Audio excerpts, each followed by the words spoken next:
மாணவ மணப்பிய செல்வங்களுக்கு வணக்கம். நான் உங்கள் Ashwin. 12th English public exam வர டியூஸ்டே நடக்க இருக்கு.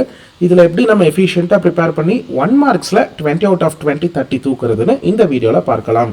ஸோ ஏற்கனவே போன வீடியோவில் என்னோட ஓன் பப்ளிக் எக்ஸாமினேஷன் பேப்பரில் பார்த்துருப்பீங்க. நான் வந்து 18 1 மார்க்ஸ் ஸ்கோர் பண்ணியிருந்தேன். ரிமைனிங் 2 1 மார்க் வந்து நான் ப்ராப்பராக ஃபுல்லாக கம்ப்ளீட்டாக படிக்காததுனால போயிடுச்சு.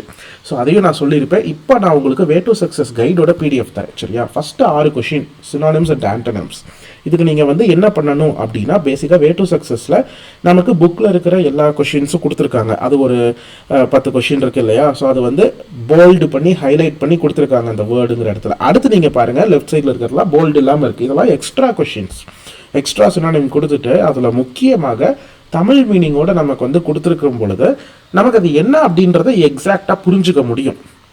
ஸோ அதை ஃபஸ்ட்டு நல்லா படிச்சிருங்க, மனப்பாடமும் பண்ணுங்கள். But at the same time அந்த வேர்டுக்கு உண்டான எக்ஸாக்ட் மீனிங் என்னன்றதையும் புரிஞ்சு வச்சுக்கோங்க. அதே மாதிரி ஆண்டனிம்ஸும் கொடுத்துருக்காங்க.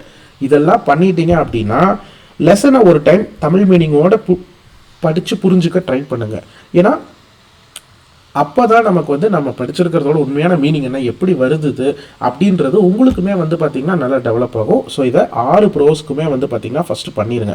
சரியா? இதை பண்ணிட்டீங்க அப்படின்னாலே டெஃபினட்டாக நீங்கள் வந்து 6 சினானிம்ஸ் அண்ட் ஆண்டனிம்ஸில் 6 out of 6 வாங்கிடலாம். இதுக்கு அடுத்து ரிமைனிங் இருக்கிற அந்த 14 கொஷின்ஸுக்கு வந்து பார்த்திங்கன்னா நம்ம என்ன பண்ணணும்னா வே டு சக்ஸஸ் கைடையே தாராளமாக ஃபாலோ பண்ணிக்கலாம். அண்ட் அதில் மிக முக்கியமாக அந்த 14 கொஷின்ஸ் வந்து எக்ஸாக்டாக இப்படி தான் வருதா அப்படின்னா இல்லை.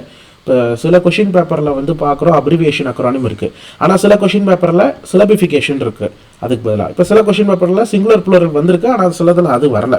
ஸோ அதனால் வந்து பார்த்திங்கன்னா ஓவரால் இங்கே ஒரு 14 டாபிக்ஸ் இருக்குது, இங்கே ஒரு அடிஷ்னலாக ஒரு 12 டாபிக்ஸ் இருக்குது. இது 26 டாபிக்ஸை படிச்சிங்கன்னா தான் அந்த ரிமைனிங் இருக்க 14 கொஷினை வந்து பார்த்திங்கன்னா அட்டன் பண்ண முடியும். சரியா? இதுக்காகவும் வே டு சக்ஸஸ் கைடில் கொடுத்துருக்காங்க. பிடிஎஃபோட பேஜ் நம்பர் 133 நம்ம இப்போ பார்க்கலாம். ஸோ இங்கே வந்து பாருங்கள் 1 மார்க்ஸ் எல்லாமே நமக்கு கொடுத்துட்டாங்க. குறிப்பாக இங்கேயுமே வந்து பார்த்தீங்கன்னா சினானிம்ஸை பப்ளிக்கில் கேட்குற மாதிரியே அந்த 4 சாய்ஸ் கொடுத்து கேட்டிருக்காங்க. ஸோ இதையுமே ஒரு டைம் நீங்கள் வந்து பார்த்தீங்கன்னா படிச்சுக்கோங்க. சரியா? அதெல்லாம் பார்த்ததுக்கப்புறமா இதையும் கம்பல்சரியாக ஒரு டைம் வந்து பார்த்தீங்கன்னா இந்த 6 இதோடதும் படிச்சுக்கோங்க. ஆக்சுவலாக இந்த ஒரு லெசன் மட்டும் வந்து 5th லெசன் மட்டும் தமிழ் கிளாசிக்கல் லாங்குவேஜ் அப்போ இருந்துச்சு. பட் அது சில கான்ட்ரவர்சியானனால தூக்கிட்டு இப்போ சேர் கொண்டு வந்துட்டாங்க. ஸோ அது மட்டும் நியூ கைடில் தான் இருக்கும். உங்ககிட்ட நியூ கைடு இருந்துச்சு, இல்லை ஃப்ரெண்ட்ஸ்கிட்ட வே டு சக்ஸஸ் கைடு இருந்துச்சுன்னா அதை மட்டும் ஃபோட்டோ எடுத்து அனுப்ப சொல்லி நீங்கள் அதை பார்த்து படிச்சுக்கோங்க. சரியா? அப்ரிவியேஷன் அண்ட் அக்ரானிம் இங்கே இருக்கிறத தாண்டி பெருசாக வந்து பார்த்திங்கன்னா எதுவும் வர்றதுக்கு சான்ஸே இல்லை.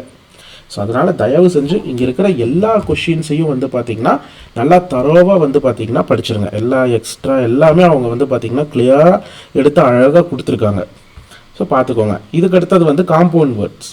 காம்பவுண்ட் வேர்ட்ஸுக்கும் வந்து பார்த்திங்கன்னா தமிழ் மீனிங்கோடு எப்படி பண்ணணும், எப்படி அது காம்பினேஷன் ஆகணும், ஒரே வேர்டாக வரணும் இது அப்படின்னு சொல்லி அவங்க தெளிவாக வந்து பார்த்திங்கன்னா கொடுத்துருப்பாங்க. அடுத்து ப்ரிஃபிக்ஸ் சஃபிக்ஸ் இருக்குது. ஸோ இந்த மாதிரி நீங்கள் வந்து பார்த்தீங்கன்னா இருக்கிற எல்லாத்தையுமே எடுத்து படிச்சிட்டிங்க அப்படின்னா டெஃபினட்டாக நீங்கள் சூப்பராக மார்க் வாங்கிடலாம். ஏன்னா டெக்ஸ்ட் புக் எக்ஸசைசஸும் கொடுத்துருக்காங்க, அதை எப்படி படிக்கணுங்கிறதுக்கான டிப்ஸையும் தமிழ்லேயே கொடுத்துருக்காங்க. அடுத்ததாக நமக்கு வந்து பார்த்தீங்கன்னா எக்ஸ்ட்ரா கொஷின்ஸும் வந்து கொடுத்துருக்காங்க.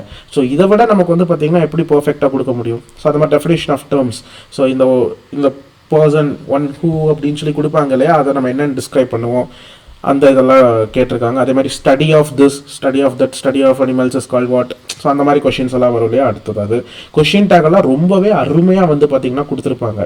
பாசிட்டிவ் சென்டென்சஸ் நெகட்டிவ் டேக்ஸ் வரும், நெகட்டிவ் சென்டென்சஸ்க்கு பாசிட்டிவ் டேக் வரும். அதுவே கமாண்ட்ஸ் அண்ட் ரெக்வஸ்ட்ஸ்க்கு வந்து பார்த்திங்கன்னா வேறு மாதிரி வந்து பார்த்திங்கன்னா நமக்கு வருது. இதுக்கு அடுத்ததாக ஃப்ரேசல் வேர்ப், அதுவுமே நமக்கு இருக்கிற எல்லாமே வந்து பார்த்திங்கன்னா கொடுத்துருக்காங்க. சரியா? அதுக்கப்புறமா நமக்கு ப்ரிப்போசிஷன்ஸ், அந்த அட், ஆன், இன், அந்த ஆர்டர்லாம் வந்து பார்த்திங்கன்னா கொடுத்துருப்பாங்க. ஸோ பார்த்துக்கோங்க. எக்ஸாம்பிள் சென்டென்சஸ் எல்லாமே இருக்குது. ஆக்சுவலாக பெட்டர் நீங்கள் ஒரிஜினல் கைடே உங்கள்கிட்ட புக்காக இருந்துச்சு அப்படின்னா பெட்டராக இருக்கும். ஏன்னா இதில் சில பேஜஸ் வந்து ஒழுங்காக ஸ்கேன் ஆகலை. இல்லை அப்படின்னாலும் கொஞ்சம் அட்ஜஸ்ட் பண்ணி நீங்கள் பார்த்துக்கிறது வந்து பார்த்திங்கன்னா நல்லது. சரியா? அடுத்து ரிலேட்டிவ் கிளாஸஸ், இடியம்ஸ் அண்ட் ஃப்ரேசஸ்லாம் ரொம்ப முக்கியம், எல்லாமே பார்த்துருங்க. சரி, இதுங்களா அடிஷ்னல் இடியம்ஸும் கொடுத்துருக்காங்க, புக்கில் இருக்கிறதும் கொடுத்துருக்காங்க. ஸோ தயவு செஞ்சு இதை மட்டும் நீங்கள் பாருங்கள். டெஃபினட்டாக நீங்கள் சூப்பராக மார்க் வந்து பார்த்திங்கன்னா வாங்கிடலாம். இதில் இருக்கிறது தான் ப்ரீவியஸ் இயர்லேயே வந்திருக்கும், மாடல், செமி மாடல்ஸ். அடுத்தது நமக்கு எக்ஸ்ட்ரா இதெல்லாம் கொடுத்துருக்காங்க. Conditional clause, subject verb agreement, இல்லைன்னா கன்கார்ட் நம்ம சொல்லுவோம். அடுத்தது வந்து பார்த்திங்கன்னா பிளெண்டட் வேர்ட்ஸும் நமக்கு வந்து பார்த்திங்கன்னா அடிக்கடி கேட்டுட்ருக்கிறாங்க. சிலபிஃபிகேஷன் ரொம்ப முக்கியம். இதுக்கெல்லாம் ட்ரிக் ஒன்று இருக்குது சிலபிஃபிகேஷனுக்கு, நான் சொல்கிறேன் அப்புறமா. இதுக்கப்புறம் சிங்குலர் ப்ளூரல், சிங்குலர் ப்ளூரலுக்கு பக்காவான ஒரு கைடு வே டு சக்ஸஸ் தாங்க. எல்லா ட்ரிக்ஸுமே ரொம்ப கிளியராக கொடுத்துருப்பாங்க. இதுன்னு வந்து அதுதான் எழுதணும், இதுன்னு வந்து அதுதான் எழுதணும் அப்படின்னு சொல்லி கரெக்டாக யூஎம்னு வந்தால் ஏ எழுதணும், ஏ வந்தால் ஏஇ எழுதணும், யூஎஸ் வந்தால் ஐ எழுதணும். ஸோ எப்படின்னு சொல்லி நமக்கு ரொம்ப கிளியராக கொடுத்துருப்பாங்க. அதுலேயும் சில எக்ஸப்ஷன்ஸ் வந்து பார்த்திங்கன்னா இருக்கும், அதையும் வந்து நமக்கு தெளிவாக எடுத்து கொடுத்துருப்பாங்க. சரியா பார்த்துக்கோங்க. சென்டென்ஸ் பேட்டர்ன்லாம் வந்து ரொம்ப ஈஸியாக மார்க் வாங்கிடலாம். Articles and டிட்டர்மினர்ஸ். ஆர்டிகல்ஸ்க்கு வந்து பார்த்தீங்கன்னா இப்போ ஒரு டவுட் வரும். சில கொஷின்ஸுக்கு வந்து பார்த்தீங்கன்னா நமக்கு வந்து ஏஇ ஐஓயு வச்சு ஆரம்பிச்சிருக்கும், பட் அதை நம்ம தான் போடுவோம். ஏன்னா அதை சவுண்டுன்னு சொல்லி நமக்கு சொல்லுவாங்க. அதுக்கு ஒரு சின்ன ட்ரிக் என்ன அப்படின்னா, நீங்கள் அதை அப்படியே தமிழ் எழுதுங்க. சரியா? இப்போ நம்ம வந்து ஹார் அப்படின்னு சொல்கிறோம், HOUR ஹார். ஆனால் நம்ம அதை வந்து ஏ போடல, ஆன் ஆர் அப்படின்னு தான் நம்ம வந்து சொல்கிறோம். நீங்கள் கேட்கலாம், ஏன் ப்ரோ ஹச் வந்து கன்ஜங்ஷன் தானே, அது வந்து வவல் இல்லையே, அப்புறம் அப்படி வவல்ஸ் முன்னாடி தானே ஆன் வரணும் அப்படின்னா வவல் சவுண்டு வருது பார்த்தீங்களா, அதுதான். இப்போ வந்து HOUR தமிழ் அப்படியே எழுதுங்களேன், ஹார் ஆர். ஆர்னா என்ன, ஆ இர் அப்படின்னு தானே போடுவோம். ஸோ அப்போ ஸ்டார்டிங் உயிரெழுத்து வந்துச்சுன்னா, உயிரெழுத்துங்கிறது வவல் ஈக்குவல் மாதிரி. சரியா? மெய்யெழுத்துங்கிறதா நமக்கு வந்து பார்த்தீங்கன்னா கான்சனன்ஸ் மாதிரி. ஸோ அதனால ஸ்டார்டிங் வந்து ஆ அப்படின்னு வர்றதுனால அதுக்கு வந்து நம்ம ஆன் அப்படின்னு தான் நம்ம போடுவோம், ஆர். புரிஞ்சா? அந்த மாதிரி. ஸோ அப்படியே நீங்கள் தமிழ் எப்படி நீங்கள் ப்ரொனவுன்ஸ் பண்ணுவீங்களோ அதை தமிழ் அப்படியே எழுதி பாருங்க. அப்போ உயிரெழுத்து ஆரம்பிக்குதா, ஆரஞ்சு, அப்போ ஆ ரா இஞ்சு, ஆரஞ்சு வருதா? ஸோ இந்த மாதிரி எதை நீங்கள் வந்து தமிழில் போட்டு பாருங்க. யூனிவர்சிட்டி இருக்குது, யூனிவர்சிட்டி வந்து ஆன் யூனிவர்சிட்டின்னு நம்ம சொல்ல மாட்டோம், பட் அங்கே யூ வந்திருக்கு, வவல் வந்திருக்கு, இருந்தாலும் தமிழ் எழுதி பாருங்க. யூனிவர்சிட்டி யூ அப்படின்றப்போ வந்து பார்த்தீங்கன்னா நமக்கு அது ஒரு உயிர்மை எழுத்து. சரியா? உயிர்மை எழுத்து வந்துச்சுனாலும் நமக்கு மெய்யெழுத்து வந்தாலும் சரி, உயிர்மை எழுத்து வந்தாலும் சரி, நம்ம ஆன் தான் போடுவோம். உயிரெழுத்து வந்தால் மட்டும்தான் நம்ம வந்து பார்த்திங்கன்னா ஆன் போடுவோம்.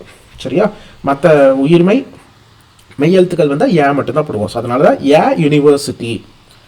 ஆன் எப்போ போடுவோம், தமிழ் அப்படியே நம்ம அந்த ப்ரொனவுன்சியேஷன் எழுதுகிறப்ப அது வந்து உயிரெழுத்து மட்டும் வந்துச்சுன்னா தான் ஆன் போடுவோம். மற்ற உயிர்மையும் மெய்யும் வந்துச்சுன்னா நம்ம ஏன் மட்டும்தான் நம்ம வந்து பார்த்திங்கன்னா போடுவோம். இதான் சிம்பிளான ஒரு ட்ரிக்கு. சரிங்களா? ஸோ இந்த மாதிரி ட்ரிக்ஸ் எல்லாம் நான் வந்து அடுத்தடுத்த வீடியோஸில் கண்டிப்பாக நான் சொல்கிறேன், செக் பண்ணி பாருங்கள். அண்ட் மறக்காமல் இந்த கைடை வந்து ஃபுல்லாக படிச்சுக்கோங்க. கிராமருக்குமே இது ரொம்பவே ஹெல்ப்ஃபுல்லாக இருக்கும். டைரக்ட் இன்டைரக்டில் அவ்வளோ அழகாக எடுத்து வந்து பார்த்தீங்கன்னா சொல்லியிருப்பாங்க. உண்மையிலே சொல்லணும்னா நான் 96 வாங்குறதுக்கு வே டு சக்ஸஸ் தான் ரொம்ப ஹெல்ப்ஃபுல்லாக இருந்துச்சு. அண்ட் இன்னுமே நான் இந்த கைடை நல்லா படிச்சிருந்தேன் அப்படின்னா நான் 99 வந்து பார்த்தீங்கன்னா டெஃபினட்டாக வாங்கியிருக்க முடியும்.